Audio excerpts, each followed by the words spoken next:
Assalamualaikum warahmatullahi wabarakatuh. Kepada penguji yang terhormat, nama saya Milawati Fajrin, Sarjana Pendidikan, sebagai Guru Pendidikan Agama Islam di SMP Negeri 1 Atap 3 Mesuji Timur, Kecamatan Mesuji Timur, Kabupaten Mesuji, Provinsi Lampung, sekaligus sebagai mahasiswa PPG dalam jabatan tahun 2024 batch 2 atau angkatan 2. Pada hari Kamis tanggal 30 Januari 2024, saya akan melaksanakan ujian kinerja praktek pembelajaran secara luring di SMP Negeri 1 Atap 3 Mesuji Timur di kelas 7 dengan materi menghindari gibah dan melakukan tabayun. Terima kasih. Wassalamualaikum warahmatullahi wabarakatuh.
Di musim penghujan ini mungkin kalian sudah nggak semangat lagi.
Kira-kira apa yang kalian lakukan?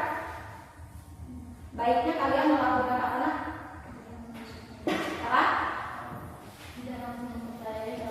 Oke, satu, tidak langsung mempercayai kabar dari kawannya, kabar buruk dari kawannya. Sebaiknya kita harus seperti apa? Kita harus bagaimana? Mengafirmasi terhadap orang yang bersangkutan. Nah, jadi kita berkonfirmasi dulu, benar apa enggak sih berita yang disampaikan oleh si Alia? Ya Kak? Iya. Jadi kita harus menelaah. Kita telaah dulu. Jangan sampai kita ketika kita diberi kabar atau diberi info oleh Alia. Apalagi selain daripada itu? Menjaga emosi dan tidak menyebarkan informasi. Oke, kita harus menjaga emosi, ya. Kita harus menjaga emosi, ya Kak? Ada kemungkinan kawan dekatnya misalnya mendengar cerita tentang si Awang tadi. Si Awang menjelek-jelekin emosi lah. Akhirnya apa? Orang yang membicarakan si Awang itu dimusuhi oleh orang banyak. Ada kemungkinan orang tersebut tidak lagi dipercaya oleh kawannya, ya kan? Nah, itu adalah salah satu kerugian dari ghibah. Jadi intinya ghibah itu apa sih? Oke. Apa ghibah? Oke, ngomongin orang. Ada lagi bahasa lain? Ada lagi yang punya Low pendapat lain? battery. Please charge. Ada lagi yang punya pendapat lain? Ghibah itu apa? Menjelek-jelekan orang. Oke, bagus. Ada lagi? Oke, menceritakan informasi yang belum lengkap atau informasi yang belum pasti. Ada lagi? Ada lagi? Cukup. Jadi, ghibah itu adalah menceritakan aib orang lain atau keburukan orang lain terhadap. Baiknya kalian melakukan apa nak? Apa? Oke, satu, tidak langsung mempercayai kabar dari kawannya, kabar buruk dari kawannya. Sebaiknya kita harus seperti apa? Kita harus bagaimana? Mengafirmasi terhadap orang yang bersangkutan. Nah, jadi kita berkonfirmasi dulu, benar apa enggak sih berita yang disampaikan oleh si Alia? Ya Kak? Iya. Jadi kita harus menelaah. Kita telaah dulu. Jangan sampai kita ketika kita diberi kabar atau diberi info oleh Alia, kita langsung percaya. Itu kita tidak boleh. Tapi kita harus apa? Tabayin apa? Pertama, kita harus berusaha cari tahu dulu kebenaran dari berita yang dibawa oleh si Alia. Contoh ya ini ya. Kita cari tahu dulu kebenarannya seperti apa. Benar nggak sih berita tentang alam? Ya kan? Nggak mungkin kita harus langsung percaya karena juga siapa Alia juga kan belum sepenuhnya tahu keluarganya atau kisahnya si alam itu seperti apa di rumah. Ya Kak? Iya. Itu yang pertama. Jadi kita tidak harus karena tidak boleh langsung percaya. Apalagi selain daripada itu? Menjaga emosi dan tidak menyebarkan informasi. Oke, kita harus menjaga. Dia juga kan belum sepenuhnya tahu keluarganya atau kisahnya si alam itu seperti apa di rumah. Ya Kak? Iya. Itu yang pertama. Jadi kita tidak harus karena tidak boleh langsung percaya. Apalagi selain daripada itu? Menjaga emosi dan tidak menyebarkan informasi. Oke,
Nah, sekarang berikutnya berdampak terhadap orang lain. Intinya melukai hati, merusak hubungan sosial, dampak terhadap masyarakat, menciptakan permusuhan, dan juga akan mengurangi kepercayaan. Itu dampak negatif dari ghibah.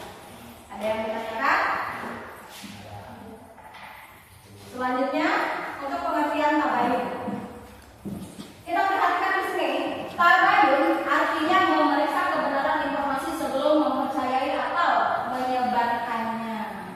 Nah, jadi tabayun itu kita harus berbaik sangka dulu sama orang, jangan langsung kita menerima mentah-mentah omongan dari orang lain. Ya, kalau misalnya dia membicarakan kawannya, kita saring dulu benar atau enggak sih itu infonya. Itu baik di dunia nyata maupun di dunia maya. Kenapa ibu katakan seperti itu? Karena satu, banyak di antara kita yang zaman sekarang itu sudah menggunakan media sosial. Contohnya apa saja? Oke, WhatsApp, Facebook, Instagram, TikTok, dan lain sebagainya. Itu semua media sosial kan? Pernah nggak kalian nge-share hal-hal yang belum kalian tahu kemudian kalian share di Facebook? Misalnya ada gosip artis siapa yang digosipkan meninggal, Ruben Onsu misalnya ya. Misalnya ada salah satu artis ya, Ruben Onsu yang terkenal, viral dan lain sebagainya, itu digosipkan meninggal. Kalian lihatlah di Facebook atau di Instagram, langsung kalian share. Itu sama saja berarti kalian sedang menyebarkan aib orang lain. Belum tentu orang yang digibahin atau orang yang di-share itu meninggal, ya kan? Nah, dampaknya selain daripada orang yang di-share itu sakit hati, ada lagi dampak lain apa? Undang-undang kan? Undang-undang ITE, ya kan? Bisa jadi kalian dituntut oleh orang-orangnya. Jadi itu akan berakhir di hukum. Nah, kemudian kita perhatikan di sini dalil dari Al-Hujurat ayat 6. Kalau tadi dalilnya di ayat 12. Sekarang untuk pengertian tabayun itu dalilnya ada di surat Al-Hujurat ayat 6, yaitu wahai orang-orang yang beriman, jika datang kepadamu orang fasik membawa berita, maka periksa, ya, periksa dulu dengan teliti. Jangan langsung disebarkan. Oke? Paham ya? Nah, tujuannya tabayun untuk apa? Satu, menghindari kesalahpahaman. Dua, mencegah konflik. Tiga, membangun kepercayaan. Semakin kita tabayun, maka orang akan semakin percaya pada kita. Oh, saya yakin sama si itu, nggak mungkin si itu yang berani. Bahasa seperti itu. Kalau bahasa kita sekarang kan, saya yakin nggak mungkin Hirma yang dibalik keburukan saya. Karena Hirma selalu tabayun. Jadi Hirma selalu memilah-milah berita yang sampai di telinganya. Itu. Kemudian berikutnya, cara melakukan tabayun seperti apa? Satu, memeriksa sumber informasi apakah dapat dipercaya.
gibah.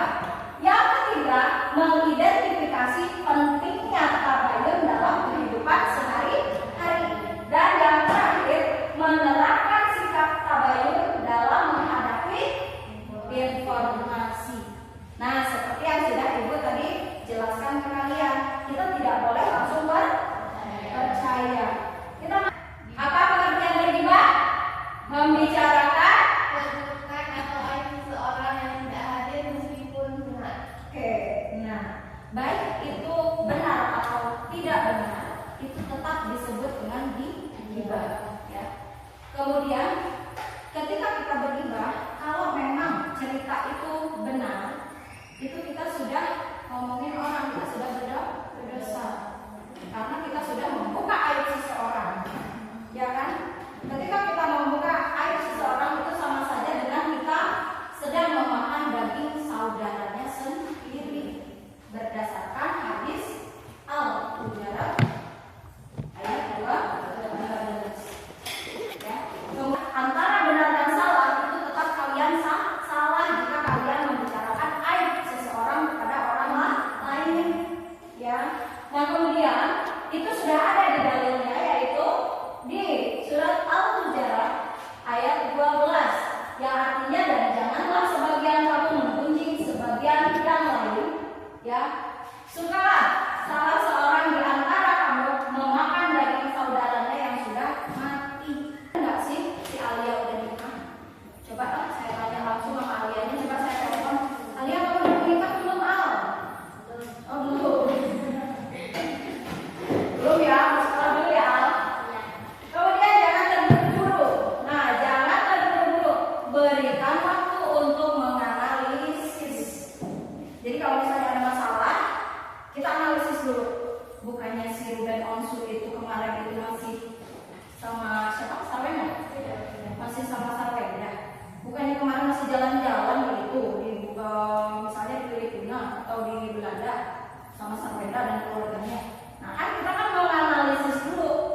Jadi kita nggak langsung percaya bahwa misalnya Ruben Onsu itu meninggal gitu. Meskipun itu beritanya sudah tersebar di sosmed atau sosial media, tapi tidak harus kita langsung percaya sepenuhnya.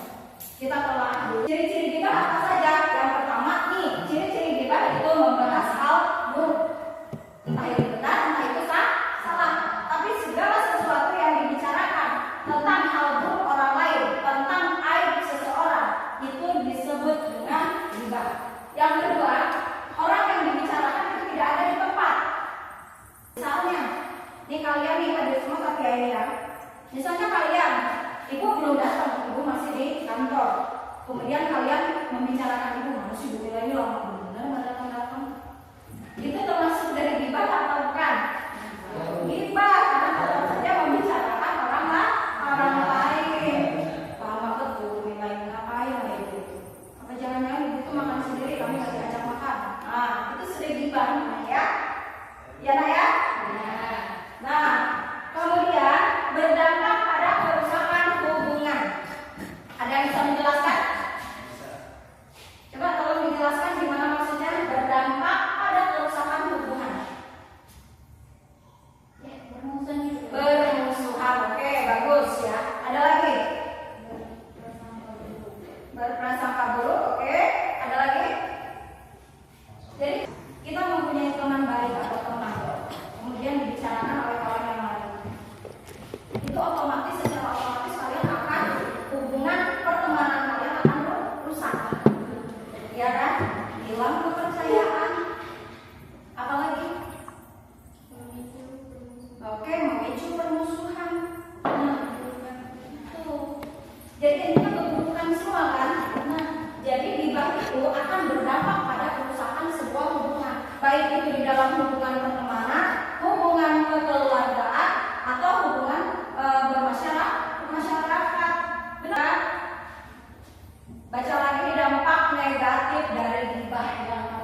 Yang ketiga, simulasi perilaku positif. Jadi kalian membuat dialog atau peran untuk diperankan nanti di pertemuan yang akan datang. Paham? Oke, silakan dikerjakan. Jangan ceritakan informasi. Informasi ini digabung ya. Informasi. Kalau misalnya kalian tahunya misalnya 1, boleh ditulis 1. Kalau misalnya tahunya 2, boleh. Ya. Ini udah. Oke.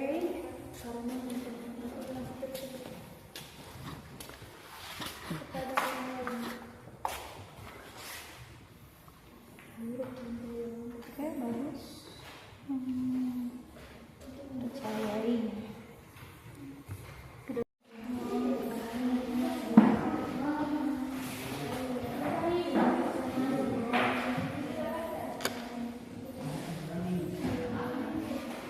Boleh googling di internet boleh.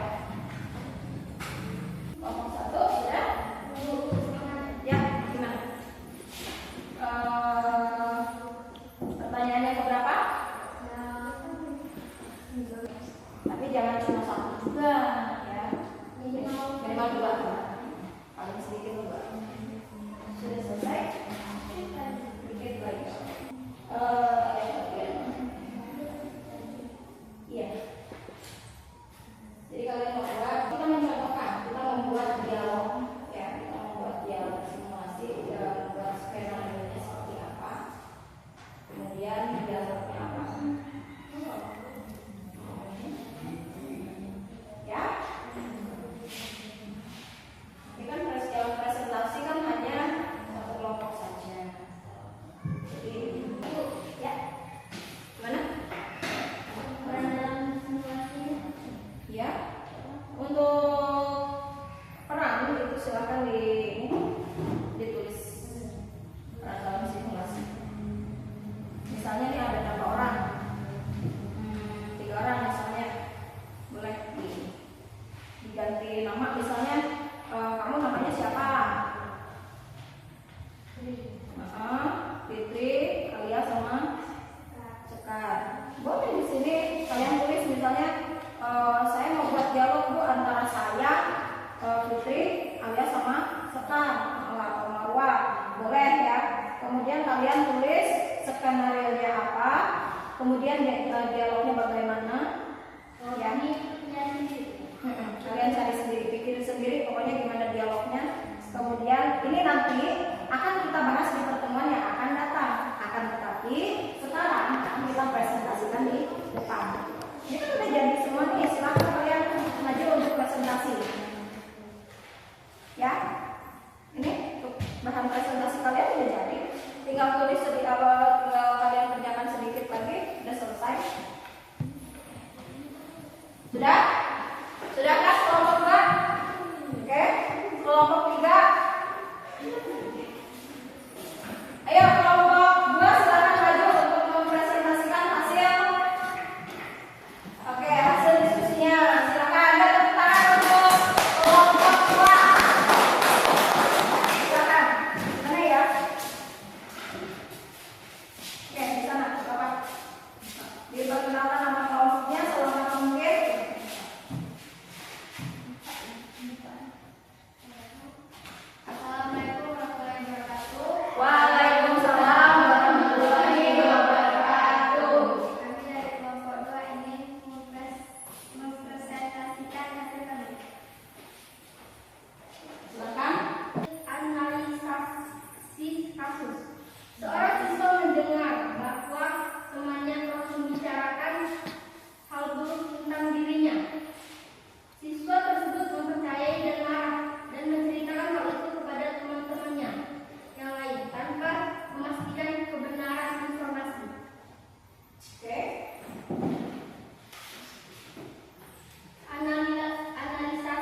pertanyaan kedua.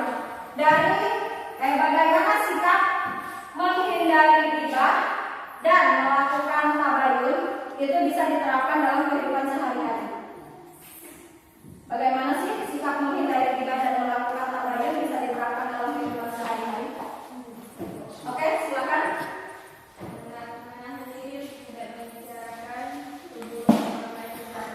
Oke, bagus. Untuk jawabannya. Ada lagi yang punya jawaban lain? Oke, silakan. Mengingatkan orang lain agar tidak melakukan ghibah ketika hal itu terjadi. Oke, mengingatkan orang lain untuk tidak melakukan ghibah. Bagus jawabannya. Oke, berikutnya ada lagi yang punya jawaban lain? Oke, silakan. Berpikir sebelum bicara, apakah informasi yang disampaikan bermanfaat? Berpikir dulu sebelum berbicara. Apa? Apakah informasi tersebut? Oke, informasi yang disampaikan tadi adalah materi yang sudah kita bahas. Demikian materi yang sudah kita sampaikan. Lebih dan kurang, Ibu mohon maaf. Mungkin dalam penyampaian masih ada salah-salah kata.